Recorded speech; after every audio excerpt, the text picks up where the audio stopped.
জানতে চেয়েছে যে আমরা বিভিন্ন সময় বিভিন্ন ধরনের চিন্তায় মগ্ন হয়ে যাই, বা আমরা পারিবারিক টেনশন বা বিভিন্ন ধরনের দুশ্চিন্তায় ঋণগ্রস্ত হয়ে পড়ি। তো এগুলা বিপদ আপদ বা বালা মুসিবত থেকে বাঁচার কি কোনো কোরআনের নির্দেশনা বা হাদিসে এই ধরনের কোনো দোয়া কালাম রয়েছে কিনা? নিঃসন্দেহে রয়েছে। যে আমরা আমাদের জীবনে চলতে গিয়ে আমরা বিভিন্ন ধরনের সমস্যায় ভুগি বা বিভিন্ন ধরনের বালা মুসিবতে পড়ি। তো এটার সমাধান আমরা দেওয়ার জন্য কোরআন হাদিস থেকে চেষ্টা করবো ইনশাল্লাহ। তবে এক্ষেত্রে আপনারা এটা বিশ্বাস রাখতে হবে, যে কোনো আমল এটাকে কন্টিনিউয়াস করতে হয়। আপনি মনে করেন দরুদের ব্যাপারে বলা আছে যে আল্লাহ রাসূল সাল্লাল্লাহু আলাইহি ওয়াসাল্লামের উপর যে একবার দরুদ পড়ে আল্লাহ তাআলা তার উপর 10 বার দরুদ প্রেরণ করেন। বিশেষ করে জুমার দিনে বেশি করে দরুদ পড়া এবং জুমার দিনে আপনার সূরা কাহাফ তেলাওয়াত করা। এখন মনে করেন এক্সাম্পল হিসেবে যদি আমরা বলতে যাই যে আপনি একদিন শুধু জুমার দিন সূরা কাহাফ পড়লেন, আপনার লাইফে সারা জীবন আর কখনো সূরা কাহাফ তেলাওয়াত করলেন না। আপনি সূরা ওয়াকিয়ার ফজিলতের ব্যাপারে বলা হয়েছে যে এটা পড়লে পরে দারিদ্রতা দূর হয়ে যায়। আপনি জীবনে একবার শুধু এটা প্র্যাকটিস করলেন আর সারা জীবন আপনি এটার উপর তাওয়াক্কুল করে বসে থাকলেন। বিষয়টা এমন নয়। তেমনি ভাবে মানুষের জীবনের দুঃখ, দুর্দশা, বাধা মুসিবত এটা মানুষের জীবনে আসবে, থাকবে, এটাই স্বাভাবিক। না থাকাটাই হচ্ছে অস্বাভাবিক। সুতরাং বালা মুসিবত আসলে ধৈর্য ধারণ করা।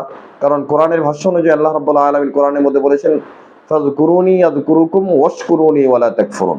বান্দা তোমরা আমার কৃতজ্ঞতা আদায় করো, তোমরা আমার অকৃতজ্ঞ হইও না। এই জন্য আল্লাহ রাব্বুল আলামিন ধৈর্য ধারণের জন্য বলেছেন। কিভাবে ধৈর্য ধারণ করবে? যে একজন মুমিন ধৈর্য ধারণ করে মুসিবতের মধ্যে সে ধৈর্য ধারণ করবে সবর এবং নামাজের মাধ্যমে। অর্থাৎ নামাজের মাধ্যমে আল্লাহ তাআলার কাছে রোনাজারি করে কান্নাকাটি করে আল্লাহ তাআলার কাছে সাহায্য প্রার্থনা করবে। কারণ পার্থিব জীবনে মানুষের সুখ বিলাসিতা এগুলো থাকবেই, বা দুঃখ যন্ত্রণা আসবে। তো এই যন্ত্রণা থেকে মুক্তির জন্য বিশেষ একটা আমল রয়েছে। আমরা যদি এই দুশ্চিন্তা, হেজিটেশন বা আমরা আমাদের ডিপ্রেশন থেকে যদি মুক্তি পেতে চাই, তাহলে আল্লাহ রাসূল সাল্লাল্লাহু আলাইহি ওয়াসাল্লাম একটা দোয়াকে লাজিম করে নেওয়ার জন্য বলেছেন। সেটি হচ্ছে আমরা সর্বদাই একবার 10 বার 15 বার পরে আমরা ক্ষান্ত হব না, বরং কন্টিনিউয়াসলি এই আমলটা যদি কেউ করে, আল্লাহ রাব্বুল আলামিন তাকে দুশ্চিন্তা থেকে মুক্তি দান করবেন এবং তার জীবনটাকে সহজ করে দেবেন ইনশাআল্লাহ। সেই আমলটি হচ্ছে, প্রিয় ভাই বন্ধুরা, সেই আমলটি হচ্ছে আস্তাগফারকে লাজিম করে নেওয়া এবং তওবাকে লাজিম করে নেওয়া। আল্লাহ রাসূল সাল্লাল্লাহু আলাইহি ওয়াসাল্লাম তিনি গুনাহ থেকে একেবারেই পবিত্র ছিলেন। তার লাইফে কোনো গুনাহই ছিল না। মা তাকাদ্দামা মিন যামবিহি ওয়া মা তাআখার। অর্থাৎ রাসূল কারীম সাল্লাল্লাহু আলাইহি ওয়াসাল্লামের জীবনের শুরু এবং শেষ সমস্ত গুনাহ মাফ ছিল। এরপর রাসূল সাল্লাল্লাহু আলাইহি ওয়াসাল্লাম রাতের বেলা দাঁড়িয়ে লম্বা তাহাজ্জুদ পড়েছেন, লম্বা দোয়া করতেন, লম্বা ইস্তেগফার পড়তেন, দৈনিক 70 বার ইস্তেগফার পড়তেন, আল্লাহর কাছে ক্ষমা চাইতেন। সাহাবায়ে কেরাম জিজ্ঞাসা করেছিলেন, রাসূল আপনার তো সব গুনাহ মাফ, এরপরও আপনি কেন এত কান্না রোনা জারি করেন? রাসূল কারীম সাল্লাল্লাহু আলাইহি ওয়াসাল্লাম বলেছিলেন, আমি কি শুকরগুজার বান্দা হব না? রাসূলের শিক্ষা। রাসূল সাল্লাল্লাহু আলাইহি ওয়াসাল্লাম ইস্তেগফারকে লাজিম করার জন্য বলেছেন। যদি কেউ ইস্তেগফার মানে সর্ব অবস্থায় চলতে ফিরতে সর্ব অবস্থায় এই আমলটাকে কন্টিনিউয়াস নিজের জীবনের সঙ্গে, নিজের লাইফের সঙ্গে এটাকে সেটেল করে নেয়, অর্থাৎ সর্বদাই সে করে আস্তাগফিরুল্লাহ আস্তাগফিরুল্লাহ, আমাকে ক্ষমা করে দেন, আমাকে ক্ষমা করে দেন। এই আল্লাহর কাছে ক্ষমা চাওয়া এটা হলো একটা বান্দার জন্য সবচেয়ে একটা সৌভাগ্যের বিষয়। এটাকে যদি কন্টিনিউয়াস কেউ করতে চায় বা কন্টিনিউয়াস কেউ যদি করে, তো আল্লাহ রাব্বুল আলামিন এই আমলের মাধ্যমে আপনি একটা বছর করে দেখেন, 2টা বছর করে দেখেন, আপনি এটাকে যদি কন্টিনিউয়াস করে নেন, তাহলে আল্লাহ রাব্বুল আলামিন আপনার সমস্ত দরজাগুলোকে আসান করে দিবে, সহজ করে দিবে ইনশাআল্লাহ। কারণ কোরআন কখনো মিথ্যা হতে পারে না, হাদিস কখনো মিথ্যা হতে পারে না।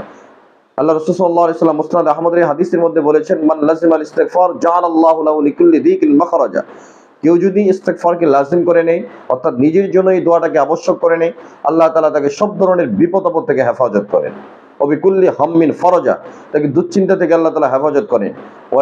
ওয়ায়ারযুকুহু মিন হাইসু লা ইয়াহতাসিব, এমন জায়গা থেকে তার জন্য আল্লাহ তাআলা রিজিকের ফয়সালা করেন, রিজিকের ব্যবস্থা করেন, যেটা সে কখনো কল্পনাও করে নেয়। আপনার যেখান থেকে 2টা পয়সা পাওয়ার বা আশাও আপনি রাখেননি, এমন জায়গা থেকে আল্লাহ তাআলা আপনার রিজিকের ব্যবস্থা করে দিবেন। সুতরাং রিজিকের টেনশন আমাদের সবারই রয়েছে, এরপরে দুশ্চিন্তা আমার সবারই রয়েছে, বিপদ আমাদের সবারই রয়েছে। আপনি রাস্তায় চলতেছেন, হঠাৎ করে আপনার উপর গাড়ি অ্যাক্সিডেন্ট হয়ে যেতে পারেন, হঠাৎ ভূমিকম্পের কবলে পড়ে যেতে পারেন, হঠাৎ গাছ ভেঙে আপনার মাথার উপর পড়ে যেতে পারে, বা হঠাৎ বিদ্যুৎ চমকানোর মাধ্যমে আপনি মারা যেতে পারেন।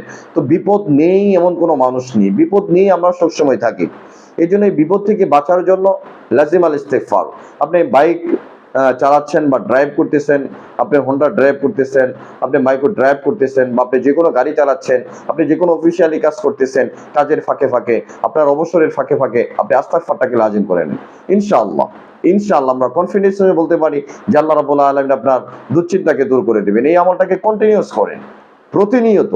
শুধু আপনি একা কেন করবেন, আপনি এটা আপনার ফ্যামিলিকে শেখান, আপনার বন্ধু বান্ধব, আপনার আদার্স পার্সন যারা রয়েছে তাদেরকে ওই আমলের কথা বলেন। কারণ আমলই মানুষের জীবনটাকে পরিবর্তন করে দিতে পারে। কারণ আমল ছাড়া মানুষের লাইফের কোনো পরিবর্তন নেই। কারণ এখানে আসছি আমরা সবাই আমল করার জন্য, কিন্তু আমল করে যদি আমরা আমাদের লাইফটাকে সাজাইতে না পারি তাহলে এই জীবনের কোনো মূল্য নেই। এজন্য আসুন, আমলের দিকে ফিরে আসুন, আল্লাহর দিকে ফিরে আসুন, তওবার দিকে ফিরে আসুন। কারণ আল্লাহ রাব্বুল আলামিন কোরআনের মধ্যে একাধিক জায়গায় বলেছেন, ইয়া আইয়ুহাল্লাযীনা আমানু তুবু ইলা তাওবাতান নাসুহা, ঈমানদাররা তোমরা এমন তওবা করো যে তওবার পরে আর তোমরা কোনো গুনাহ না করো। কিন্তু আমাদের লাইফে তো অনেক গুনাহ হয়ে যায়, আমরা কবিরা, সগীরা, শিরকি, বেদাতি, রুসুমাতি সব ধরনের গুনাহ করি। এই জন্য আমাদেরকে প্রতিনিয়ত তওবা করতে হবে। এই তওবার প্র্যাকটিস শুধু নিজে করলে হবে না, পরিবারের মধ্যে এটার প্র্যাকটিস করতে হবে, সমাজের মধ্যে করতে হবে, রাষ্ট্রের মাঝে করতে হবে। কারণ তওবার মাধ্যমে আল্লাহ তাআলা বান্দার গুনাহগুলোকে ক্ষমা করে দেন, বালা মুসিবত দূর করে দেন। তওবার মাধ্যমে আল্লাহ তাআলার কাছে আমরা ফিরে যেতে পারি। সুতরাং নিজের ভুলগুলোকে স্বীকার করা, নিজের গুনাহ প্রায়শ্চিত্ত করা এবং কায়মুন বাক্যে আল্লাহর কাছে নামাজ পড়ে রোজা জারি করে দোয়া করা, তো আল্লাহ তাআলা আমাদের ভাগ্যকে চেঞ্জ করে দিতে পারেন।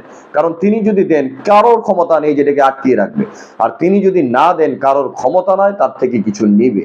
সুতরাং আমাদের পাওয়া না পাওয়ার যন্ত্রণা শুধু এক জায়গায় আমরা আবেদন করতে চাই, সেটি হচ্ছে আমার মহান পরওয়ারদিগার, মহান আল্লাহ, আমাদের পরম বন্ধু আল্লাহ রাব্বুল আলামিনের কাছে। এই আশাবাদ ব্যক্ত করে সবার সুস্বাস্থ্য কামনা করে আলোচনা শেষ করছি। আসসালামু আলাইকুম ওয়া রাহমাতুল্লাহি ওয়া বারাকাতুহু। যদি ভিডিওটি আপনাদের ভালো লেগে থাকে, লাইক, কমেন্টস এবং শেয়ার করতে ভুলবেন না।